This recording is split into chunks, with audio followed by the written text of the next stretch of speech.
कई कोट पाताल के वासी, कई कोट जतिंद्र जोगी, कई कोट ब्रह्म रस भोगी। इस सृष्टियों का कोई पारावार नहीं है।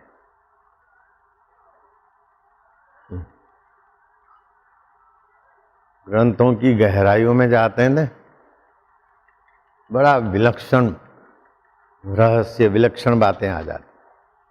कुछ दूसरे अलग अलग पुराणों शास्त्रों के प्रसंग हैं। तो श्रीलोक में जहां राधा जी का ही चलता है सब, श्री राधा, वहां का सारी व्यवस्था श्री समाज संभालता है। चपरासी से लेकर मंत्री और प्रधानमंत्री सब श्री श्री श्री। एक दिन इंद्र और ब्रह्मा जी कहीं भूलते भालते श्रीलोक में चले गए। अब सब श्री श्री श्री। तो वहां की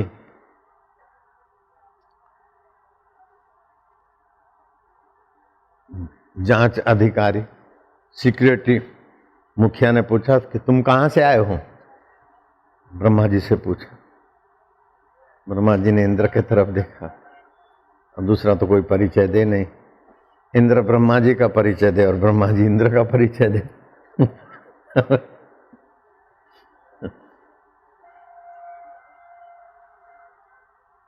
बोले ब्रह्मा जी हैं और ये तुम इंद्र हो, लेकिन कौन सी सृष्टि के ब्रह्मा जी हो? श्री जी के सिक्योरिटी महिला ने पूछा, कौन सी सृष्टि के ब्रह्मा जी हो और तुम इंद्र कौन से कल्प के हो?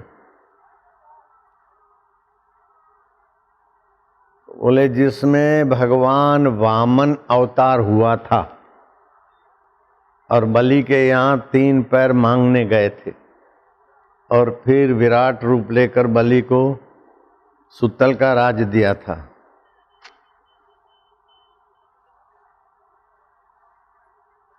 तो अपना परिचय देने में भी हड़बड़ा रहे थे। तो ऐसा नहीं आप ही हड़बड़ाते हो। सृष्टि के व्यवहार में सभी देर सबेर हड़बड़ाते, लेकिन तत्व ज्ञान के आगे सब अपना आप, हर परिस्थिति का बाप। वहां हड़बड़ाहट नहीं है। इसीलिए भगवान कहते हैं लब्ध्वा ज्ञानम परम शांति मचिरेणादि गच्छति। उसी समय जब व्यवहार में आओगे, जब स्वप्न देख रहे हो, तो आप ही के चैतन्य से स्वप्न दिखा है और आप ही से कोई पूछने वाला ऑफिसर पैदा हुआ और आप ही को डरा लेता है। क्या ख्याल है? आप ही की चेतना से कोई सुंदरा सुंदरी प्रकट हुए और आप ही उसके पीछे माहिल हो जाते। कितना बड़ा सुंदर है। महिला को स्वप्न आया, बड़ा सुंदर देखा, लेकिन देवी ये तेरा सुंदरा तेरा बनाया है। पुरुष को स्वप्न आया, कहीं सुंदरी दिखी, उसके पीछे लगा, लेकिन बेटे वो सुंदरी तेरी पैदा की हुई।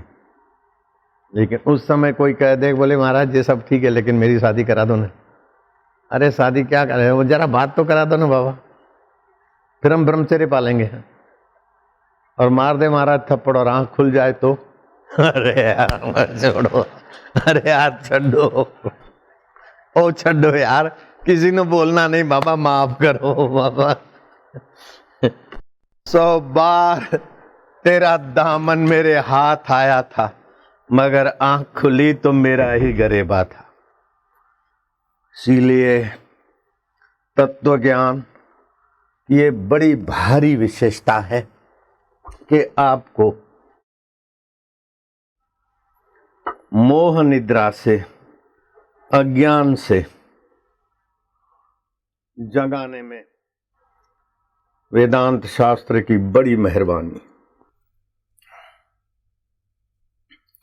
तुलसीदास जी कहते हैं, मोह निशा सब सोवन हारा, देखहि स्वप्ने अनेक प्रकारा। प्रभात को कुछ लोग कीर्तन करते हुए कबीर जी के द्वार पहुंचते और संत दर्शन संत सत्संग पाने को पुण्यात्मा जुड़ जाते। एक सुबह गजब देखा उन पुण्यात्माओं ने कि कबीर जी बड़ा जोर से रो रहे, ऐसा रो रहे हैं कि सत्संगी सोच भी नहीं सकते। और चुप कराने के सारे हथाजोड़ी उपाय सब बोने पड़ गए। कबीर जी का रोना बंद नहीं हो रहा है।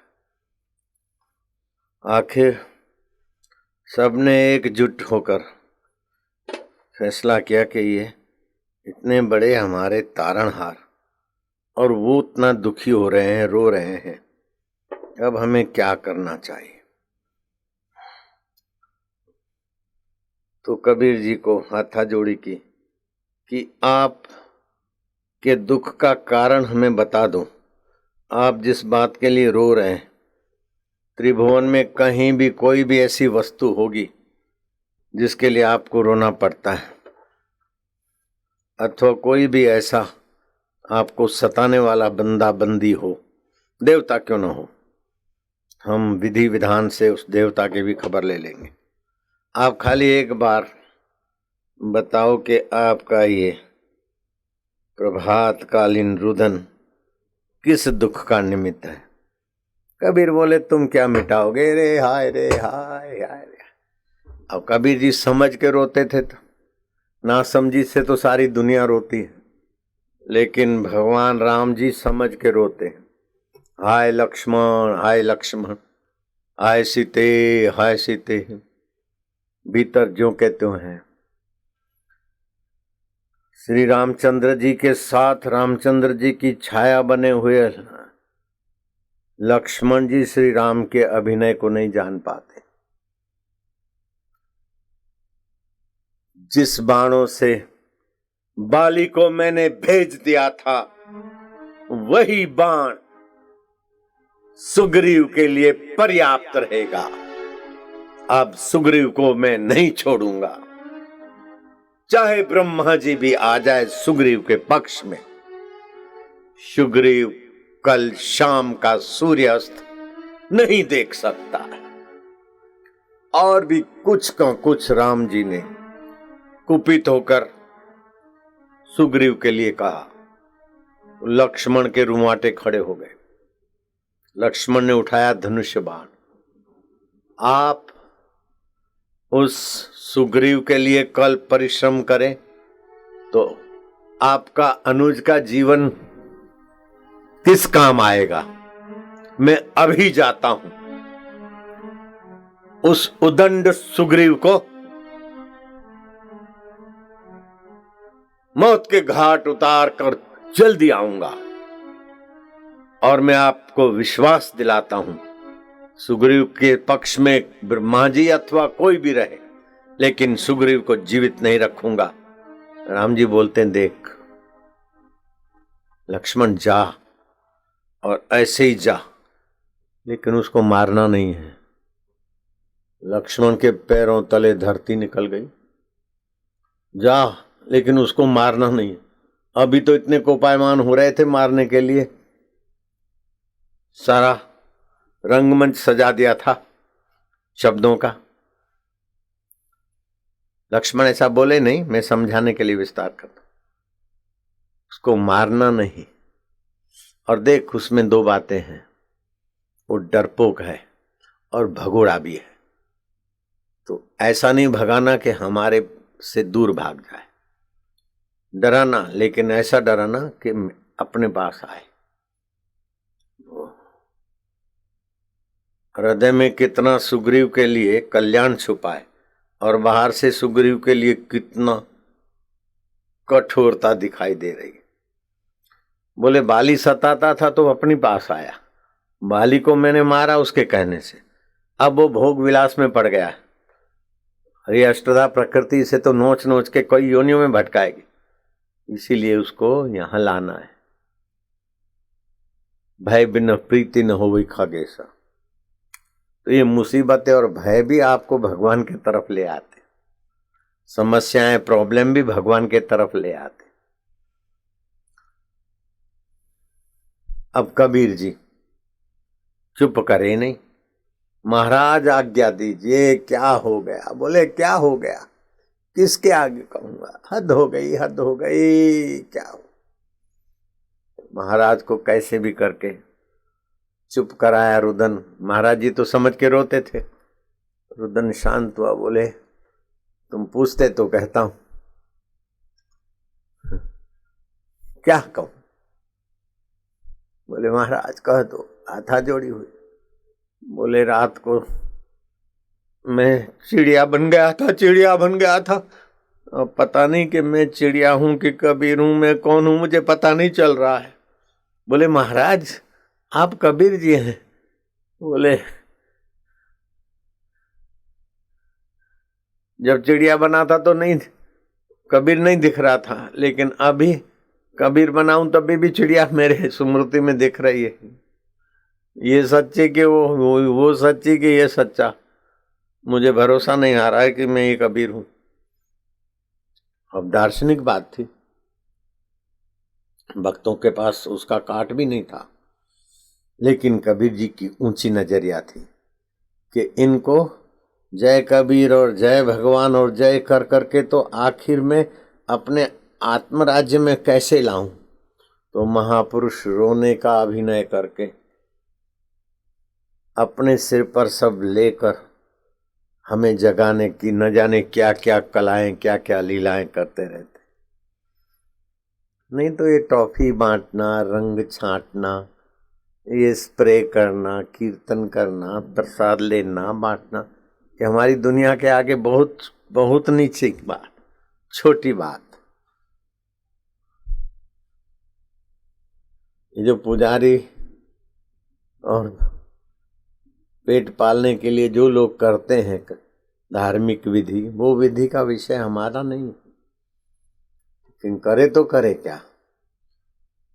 जब कोई दलदल में गिरा है तो उसको निकालने के लिए आपको दलदल में जाना ही जाना है, अगर आप सच्चे सुहृद हो तो। बच्चों के साथ माँ बाप कैसे तोतली भाषा बोलते हैं, पानी को आई बोलते हैं, फुलके को फुलता बोलते, पतोला। बच्चों के आगे घोड़े घोड़े होकर खेलते माँ बाप देखे सुने होंगे। ऐसे ही आध्यात्मिकता में जो बचकानी है, एक दो की नहीं है, लगभग सभी की, उनमें से उठाना जगाना अपने आप में बहुत बड़ी भारी तपस्या है। क्षत्रिय का तप, वैश्य का तप, छोटी जाति वाले का तप, ब्राह्मण का तप वर्णन किया, लेकिन ज्ञानेश्वरी गीता ने कहा कि आत्मा ब्रह्म की अद्वितीयता छोड़कर द्वैत जगत में उठना बैठना, द्वैत को स्वीकार करके व्यवहार करके लोगों को अद्वैत की तरफ ले जाना, ये आत्मवेताओं का महातप है। एकाग्रता तप से भी ऊंचा तप है।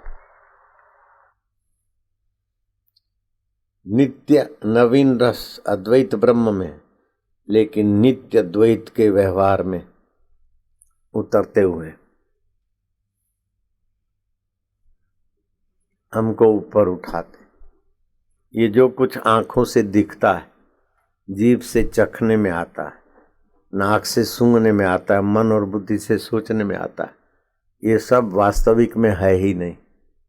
जैसे स्वप्न में सब चीजें सच्ची लगती है, आंख खोली तो वास्तविक में नहीं है, ऐसे ही ये सचमुच में वास्तविक में नहीं है। रामायण कहता है, गो गोचर जहाँ लगी मन जाई, सो सब माया जानो भाई। माया, माँ माना जो नहीं, या माना जो सच्ची दिखे। ये सब सच दिख रहा है, वास्तव में कुछ भी नहीं। फिल्म के पर्दे पर सब सच दिखता है, लेकिन वास्तव में प्लास्टिक की पट्टियां और लाइट है। ऐसे वास्तविक में प्रकृति और चैतन्य परमात्मा है, बाकी सब ठोस नहीं है। कुछ भी लगता है ये ठोस है।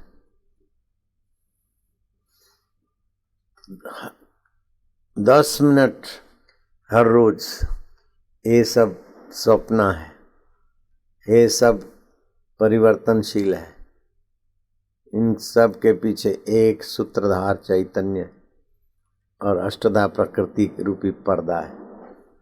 पर्दा और लाइट को याद रखो तो स्वप्न का मजा लो, लेकिन वो फिल्म का मजा लो, लेकिन फिल्म की सच्चाई से, उसकी गंदगी अथवा उसकी विशेषता से आप बंधायमान नहीं होंगे। आपको याद रहे कि पर्दा है फिल्म में, प्लास्टिक की पट्टियां और लाइटें और कुछ भी नहीं है, तो उसका हास्य का भी मजा लोगे, विरह का भी। और सिनेमा, ऐसी सिनेमा देखते, नाटक देखते कि भर भर आंसू रोते हैं और बाहर निकले क्या, अरे गजब का नाटक था, अरे बहुत बढ़िया फिल्म थी, रो रहे थे, अरे बोले लेकिन ऐसी ऐसी फिल्म मैंने नहीं देखी, ऐसा नाटक मैंने नहीं देखा। ईश्वरचंद विद्यासागर जाने माने बुद्धिमान थे और अंग्रेज कैसा शोषण करते उसका नाटक बना था। और ईश्वरचंद विद्यासागर देखने गए तो जमींदारों को लगान वसूल करने के लिए कैसा अंग्रेज ऑफिसर, अंग्रेज अधिकारी नोचता है, और ऐसा दृश्य बना कि ईश्वरचंद विद्यासागर ने उस पात्र को अपना जूता दे मारा। तो उसने जूता उठाया, वो प्रसिद्ध था अभिनेता, सोचा कि वो ईश्वरचंद विद्यासागर को बोलेगा कि ये क्या आप मेरे को जूता मारे, टोकेगा, नाराजी व्यक्त करेगा। लेकिन उसने उसका अभिवादन किया कि आज जैसा पुरस्कार मुझे कभी नहीं मिला। कोई गिन्नी दे देते हैं, कोई अंगूठी दे देते हैं, कोई कुछ दे देता है, लेकिन ईश्वरचंद विद्यासागर ने मेरे अभिनय को सच्चा मानने का मुझे प्रमाण पत्र दे दिया। मैं अंग्रेज हूं और इतना हिंदुस्तानियों को शोषित करता हूं, ऐसा कुपात्र हूं कि मुझे आप जूता मार के अपना नाराजी व्यक्त कर रहे हैं। इससे बड़ा मेरा अभिनय का सत्य प्रमाण क्या हो सकेगा। अभिनेता वो ऐसा अभिनय करे जिस समय जो अभिनय मिले उसमय हो जाए, और दूसरा अभिनय मिले तो उसमय हो जाए।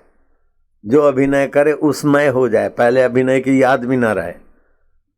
ऐसे आपको जो बीत गया उसकी सत्यता आपके चित्त में ना रहे, तो ये अभिनय करके संसार में रह रहे। जो बीत गया वो सत्यता न रहे, जो बीत रहा है वो उसका भी प्रभाव न पड़े, और जो बीतेगा वो भी आके चला जाएगा।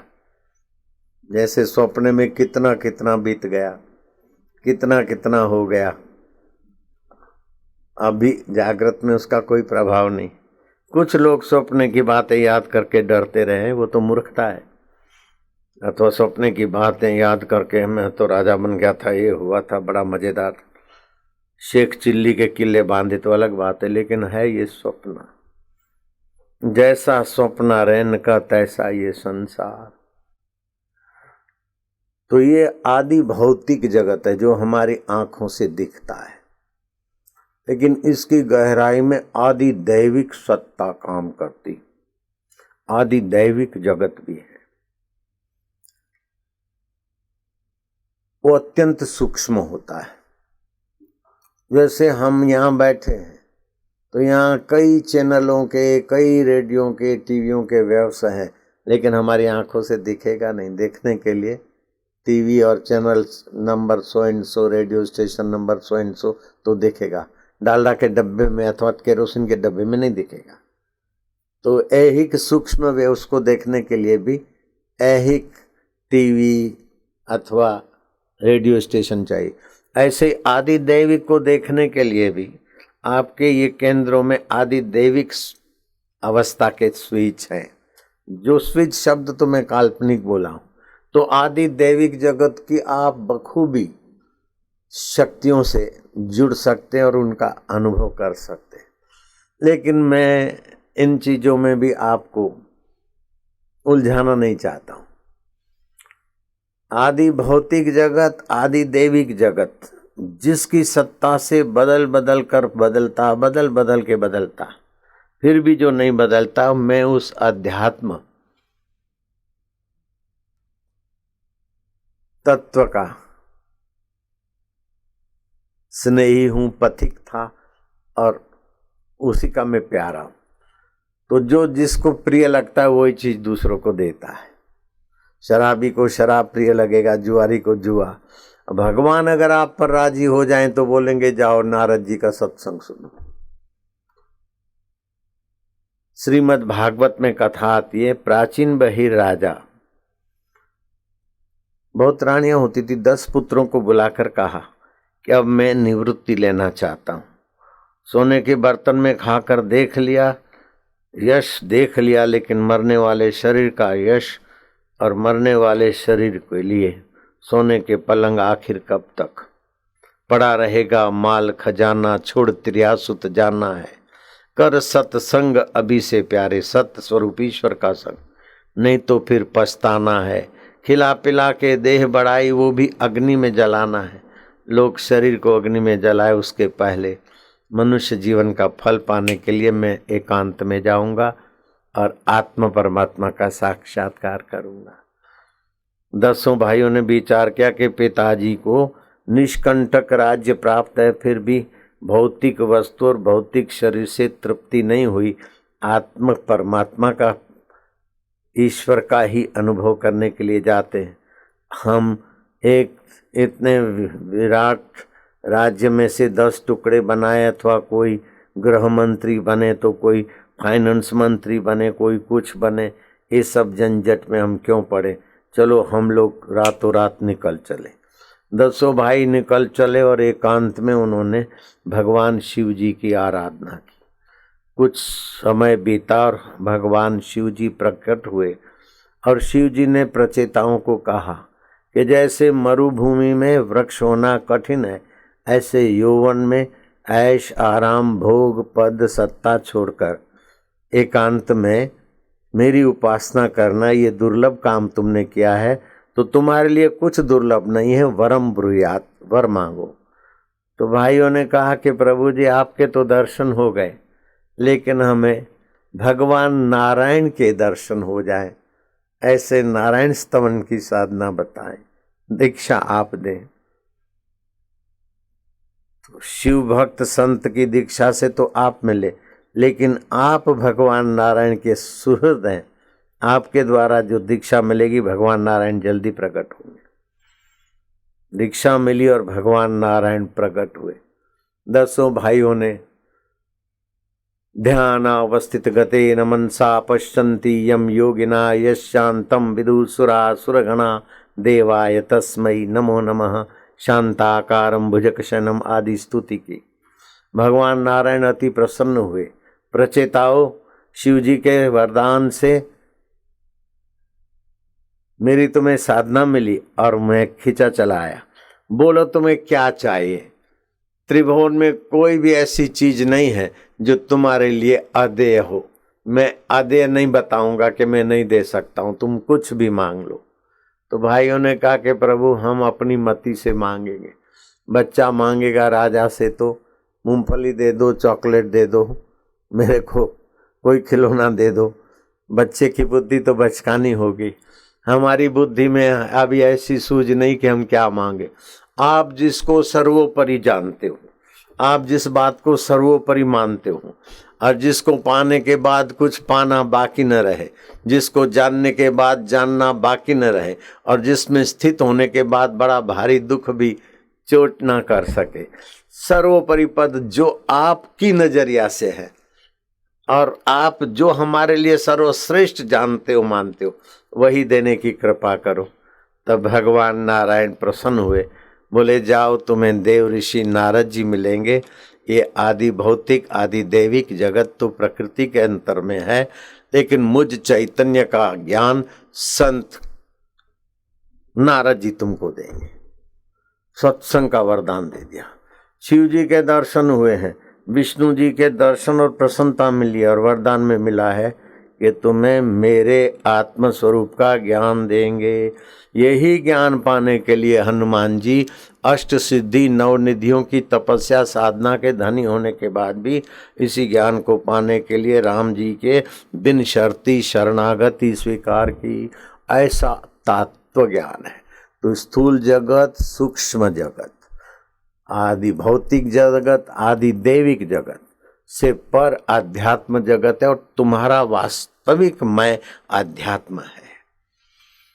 तो श्री कृष्ण कहते निर्माण मोहा जित संग दोषा, अध्यात्म नित्या विनिवृत्त कामा, द्वंद्वैर मुक्ता सुख दुख संगे, गच्छन्ति अमूढ़ा, जिन्होंने बुद्धि से मूढ़ता छूट गई, पदमम अव्यय तत्, जिस पद का व्यय नहीं, नाश नहीं होता, ऐसा अव्यय पद तुम्हारा है। तुम्हारे अव्यय पद को भगवान भी नहीं मिटा सकते, मार सकते। तुम्हारे अव्यय पद को प्रलय भी छू नहीं सकती, ऐसा तुम्हारा असली स्वरूप है। तुम नकली शरीर को मैं मान मान कर बहुत कुछ करते हो। कितना कुछ करोगे, ये मिल जाए, ये मिल जाए, रे सोने की लंका मिल जाए, फिर भी अव्यय पद के बिना रावण हार चला। सोने की हिरणपुर मिल जाए तो हिरण्याकश्यपु भी हार चला। ये आदि भौतिक आदि देवी ये सब हराने की सामग्री है। डायोजनीस नाम के संत बैठे थे और सिकंदर उनकी मस्ती देखकर, पहले तो सकड़ी वो जहां विश्व विजय करने को निकला था, तो वो संत ने कृपा करके ऐसी जगह चुनी कि जहां से वो निकलने वाला है। पैर पसार के लेट गए सकड़ी गले से। तो उसको तो पहले तो हो ये कौन है बदतमीज, महान सिकंदर आने वाला है, इसको इतना भी पता नहीं चला कि रास्ता रोके बैठा। चलो मैं देखता हूँ। तो बोले तुम यहाँ क्यों लेटे हो? बोले क्यों लेटा हूँ? मीठी नजर डाली, और क्या है, क्या करना है? तुम यहाँ से क्यों गुजर रहे हो? मैं यहाँ क्यों लेटा हूँ तुम पूछते हो? तो डायोजनीस ने पूछा तुम यहाँ से क्यों गुजर रहे हो? बोले मैं विश्व विजय करने को जा रहा हूँ। तो संत हंसे कि विश्व विजय, गजब के आदमी हो, अपने पर विजय पाया है तुमने? आंखों में झांक कर देखा। सिकंदर थोड़ा रुका, समझदार तो था। अपने पर विजय? आप इतने खुश नजर आते हो, खुशी का कोई सामान नहीं है, वैभव नहीं है, खुश नजर आते हो। बोले मैंने अपने पर विजय पाया है, और इसके सिवाय बाकी का विजय ख्याली पुलाव है। अपने पर विजय पाओ सिकंदर। बोले बात तो ठीक कहते हो, अपने पर विजय पाना है, मुझे यही रास्ता अच्छा लगता है। तो बोले फिर आओ बैठो, जगह है, इनको छुट्टी कर दो। बोले नहीं अभी तो निकल जाता हूँ, विजय करके फिर आऊंगा तुम्हारे पास। बोले फिर नहीं लौट पाओगे, कई चले हैं बाहर की चीजों को पाकर बड़ा बनने के लिए, विश्व विजयी होने के लिए जो भी गए सारे पराजित हो गए। वास्तव में तो अपने अहम पर विजय पाना ही विश्व विजय का बाप है। अपने नकली मैं पर विजय पाना है। मैं 3 प्रकार का होता है। मैं शरीर हूँ, धन है, दौलत है, ये नकली मैं आदि भौतिक। फिर मैं भगत हूँ, तपस्वी हूँ, अष्ट सिद्धि नवनिधि वाला हूँ, ये आदि दैविक मैं है। हनुमान जी ने इन दोनों मैं को ठुकरा कर राम जी की शरण ली थी और असली विजय पाने में सफल हुए। तो राम लक्ष्मण जानकी जय बोलो हनुमान।